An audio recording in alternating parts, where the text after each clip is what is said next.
Laje de Santos, aí, em relação à parte cênica, ela tem assim, um apelo muito forte, primeiro porque você navega bastante, mar aberto. Então, quem está indo para lá pela primeira vez, sai do continente em direção ao mar, vai chegar a um ponto que vai estar praticamente avistando só água para todos os lados, e aí aparece aquele rochedão, né? Aquele rochedo lá com seus 550 metros, tem 35 metros de altura, ele é baixo, parece aquela pedra lá no meio do mar. Tá? Ela tem um formato interessante, tem um formato daqui que lembra uma baleia cachalote. Então, assim, o cenário ali já tem essa parte bastante especial, né?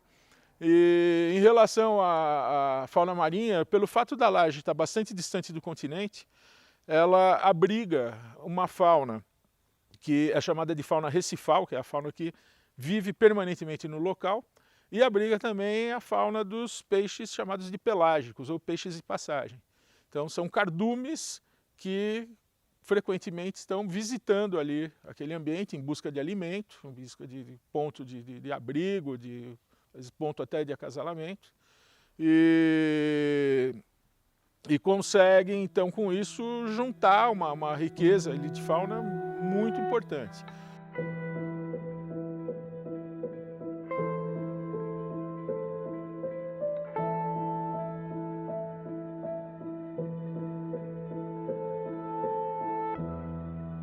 É um dos poucos lugares que você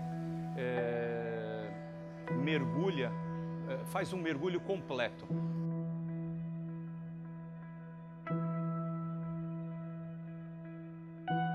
Você tem a sensação de estar num grande aquário.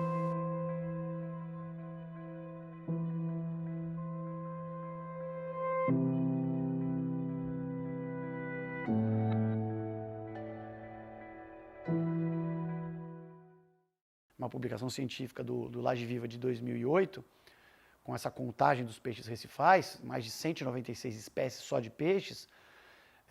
Então eu falo, olha, se você mergulhar na laje, você vai ver mais vida do que você ver mergulhando em Noronha. É claro que em Noronha você vai sempre pegar água mais bonita, sempre pegar água mais quente, e a laje a maior parte do tempo a água é muito bonita, etc. E você vê muita vida, isso é mais frequente. Às vezes não, às vezes você vai para lá, vira uma corrente errada, você pega água verde, a água está fria, o pessoal em tese perde o mergulho. Mas de forma comum, de forma mais regular, a Laje de Santos apresenta uma abundância, uma proliferação de vida que é muito melhor que é muito maior, muito mais interessante do que Fernando de Noronha, por exemplo.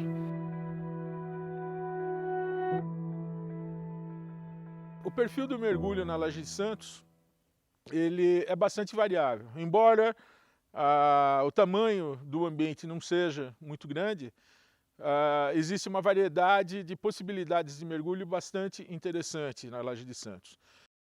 Dirigindo-se para o lado leste da laje, existe um naufrágio chamado Moreia, que foi introduzido na Laje de Santos em 1990 e foi o primeiro naufrágio provocado para a prática do mergulho no Brasil. Ele foi feito escondido, né? Não foi uma coisa autorizada, mas foi colocado lá e ficou, está lá até hoje. E é um ponto, um atrativo forte de lá da laje.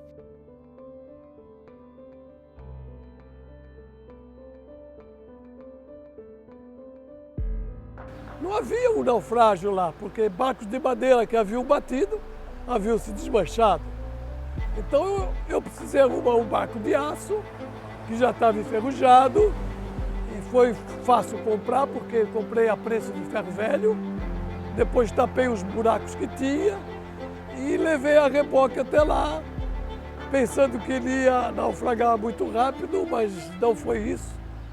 Demorou umas 3 horas para afundar, com todas as tomadas de água abertas, ele ainda demorou muito tempo. Mas depois afundou exatamente onde eu queria. E o mais interessante é que, como ele afundou no fundo arenoso, era o único ponto, vamos dizer assim, que aguentava a maré, né? Aguentava o embate das ondas, o Mar Bravo. E passou a ser um local com uma vida marinha incrível. Passou a ter uma vida ali dentro do Moreia, em volta dele, inclusive as raias gigantes que habitavam lá, as jamantas, passaram a ficar, vamos dizer assim, nadando em volta dele. Eu não sei porquê. Talvez por ser uma coisa nova, não sei. Mas que contribuiu muito, contribuiu tanto para o ponto de vista ecológico, vamos assim dizer, né?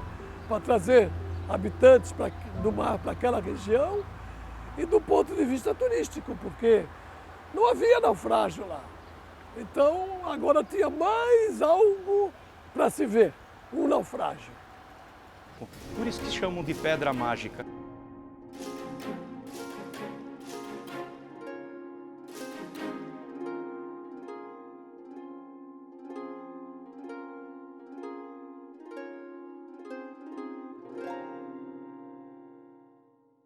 Nos anos 80,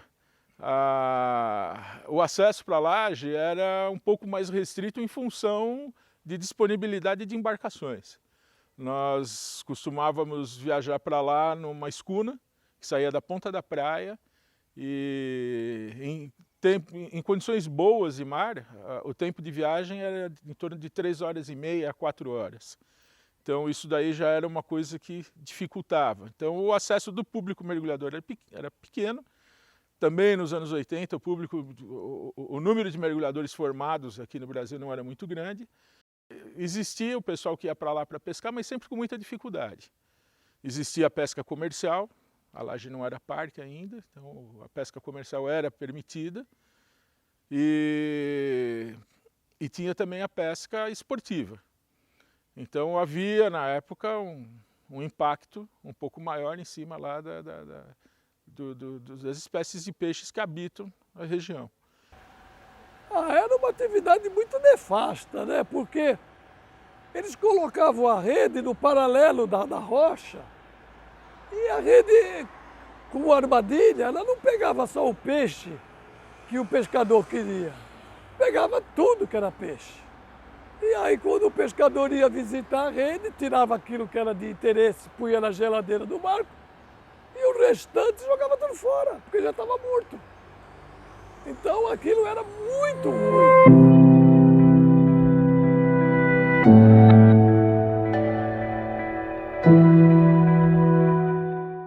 O parque foi criado em 93, né? Um movimento de mergulhadores, ambientalistas, operadores de mergulho, vendo a Laje de Santos como uma pérola no Atlântico, né, que a gente tem aqui na frente, tinha a preocupação de transformar. E funcionários do Instituto Florestal, na época, ligado à Secretaria Estadual do Meio Ambiente, que fazia a gestão das unidades de conservação. Atualmente, quem faz a gestão das unidades de conservação é a Fundação Florestal. O parque está com 22 anos, né, a criação. Hoje a gente tem o plano emergencial de uso público, que é o que nos ampara perante o SNUC, enquanto não tem a implantação do plano de manejo, que a gente está vendo se consegue para o ano que vem. A gente implantar o plano de manejo seria a bíblia do gestor para fazer a gestão da unidade, né? Então, junto com o conselho do parque, a gente consegue, junto com os pares, né, entidade governamental, entidade civil representada aqui no conselho, fazer a gestão dessa unidade. A fiscalização hoje do Parque Estadual Marinho, não só do parque, mas também das áreas marinhas protegidas. Nós temos a Polícia Ambiental que fiscaliza, tanto o litoral sul, litoral centro, litoral norte. A quinta companhia do pelotão náutico da Polícia Ambiental. E temos embarcações nossas também que a gente usa próprio para fiscalizar a área marinha.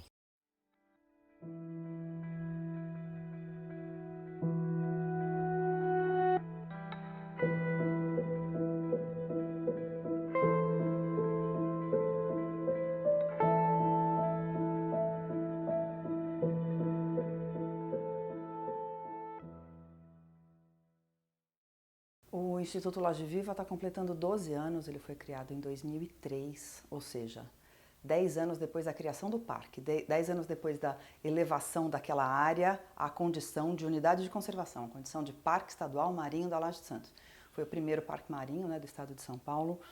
E 10 anos depois a gente ainda notava que mesmo sendo uma área protegida, mesmo sendo uma área de parque, ainda acontecia muita pesca ilegal, ainda acontecia muita visita de caçador submarino. E a gente sabia que a presença do mergulhador naquela região era uma presença muito marcante, muito importante, porque os olhos do mergulhador eram os olhos que protegiam aquela área. Então a gente assumiu isso como uma responsabilidade nossa, dos mergulhadores. Então foi um grupo de mergulhadores que começou o Laje Viva para auxiliar nesse olhar, né, de preservação. O projeto Mantas do Brasil, ele é curioso porque apesar dele ser um projeto do Laje Viva, o embriãozinho dele nasceu antes mesmo do Laje Viva nascer. Isso em 2001, quando o mesmo grupo de mergulhadores que acabou iniciando o Laje Viva, mergulhando como turistas regularmente no parque, acabou se deparando com as mantas gigantes. Obviamente é uma experiência assim, que eu realmente desejo que todo ser humano de bem passe um dia na vida, porque é um encontro maravilhoso, é um encontro de qualidade, com um animal curioso, dócil, ao que tudo indica, muito inteligente, que vem para cima do mergulhador realmente propiciar uma interação muito bacana. Então, em 2001, a gente teve essa experiência e, através das fotos que a gente fez num mergulho de turismo, a gente acabou vendo que era possível distinguir um animal do outro pelas marcas que elas têm na barriga. E, a partir de então, a gente começou a colecionar figurinhas. A gente ia, na época da visitação sazonal das Raias Mantas, intensificando os mergulhos para poder trazer o maior número possível de registros. Então, virou uma coleção de registros. Essa coleção de registros, que começou antes mesmo do Laje Viva, na mão de um biólogo que sabia o que estava fazendo, né, o biólogo Osmar, virou uma publicação científica mostrando a sazonalidade da visita desse gigante marinho à região da Laje de Santos, à região do litoral paulista. E esse ano nós lançamos o Banco Brasileiro de Mantas. É uma ferramenta digital que está à disposição, né, de todos, é de consulta pública. Então a gente não acredita muito em pesquisa marinha daquelas que a gente só, né, guarda na gaveta. Pesquisa marinha é bacana quando ela ajuda, quando ela é ferramenta de preservação. Então todo o nosso banco de dados de mantas está disponível pela internet, no site do Projeto Mantas do Brasil.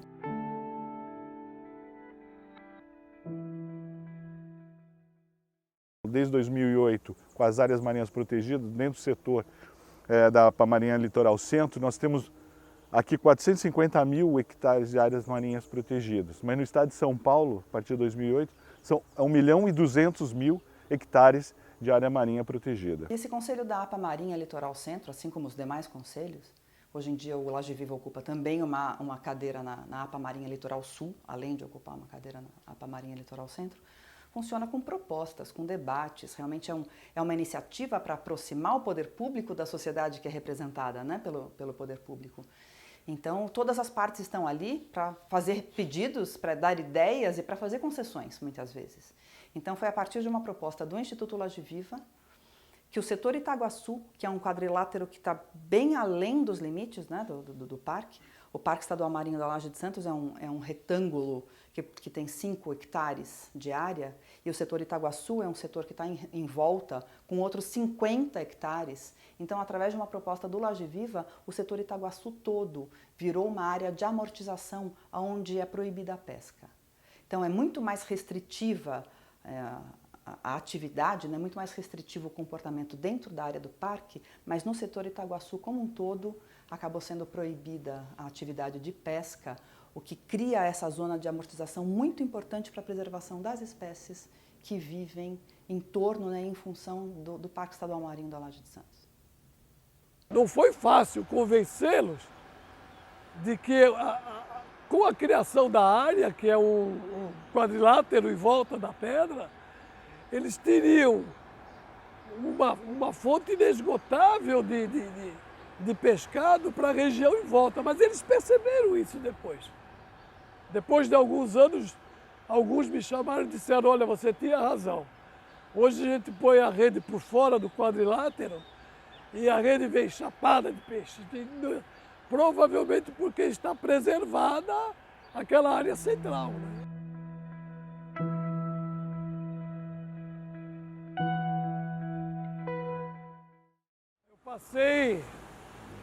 Eu passei muito mais tempo com aquela pedra do que com a família.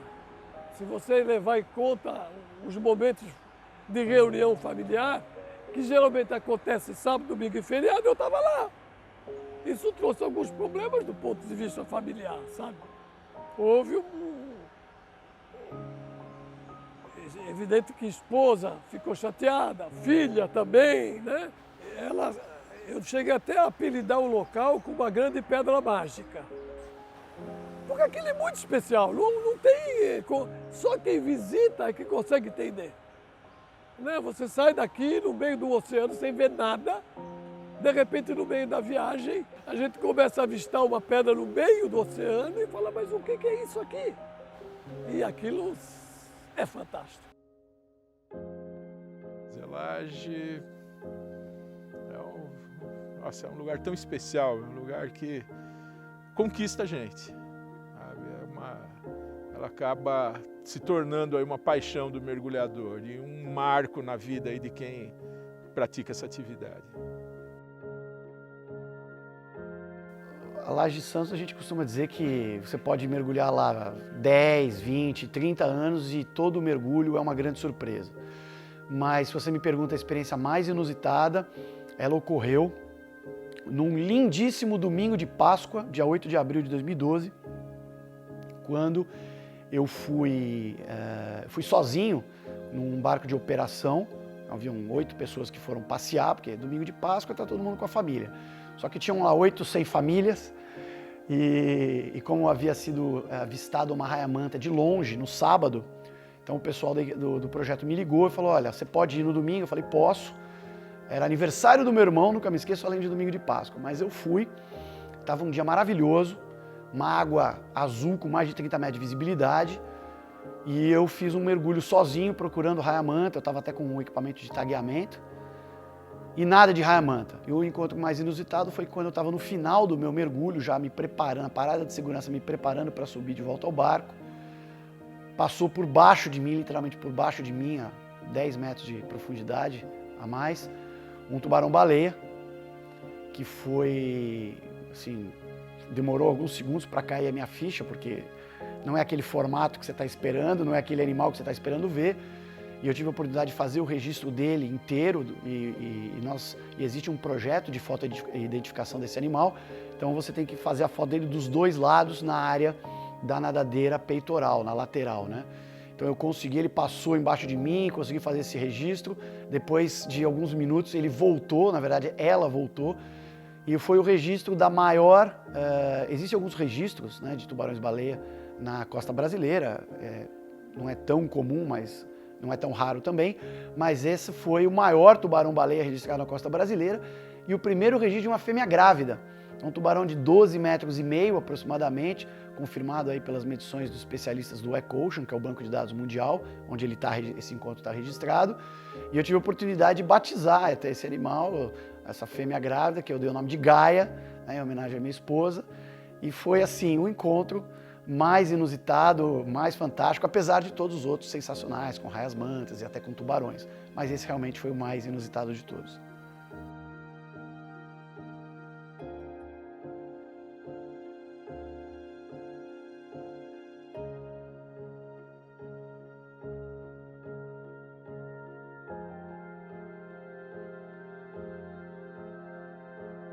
Acho que uma frase que resumiria esse processo todo é: cada um de nós tem que fazer aquilo que estiver ao seu alcance.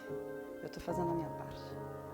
Então, fica aqui um apelo, né, para que todos nós, perto de casa, observa o teu ambiente, o lugar onde você visita, aquilo que te incomoda. Cada um de nós tem que fazer a sua parte. Senão, quem vai dançar, quem vai deixar de existir nesse planeta, não são nem as raias-mantas, somos nós mesmos. Cada um precisa se mexer e fazer a sua parte.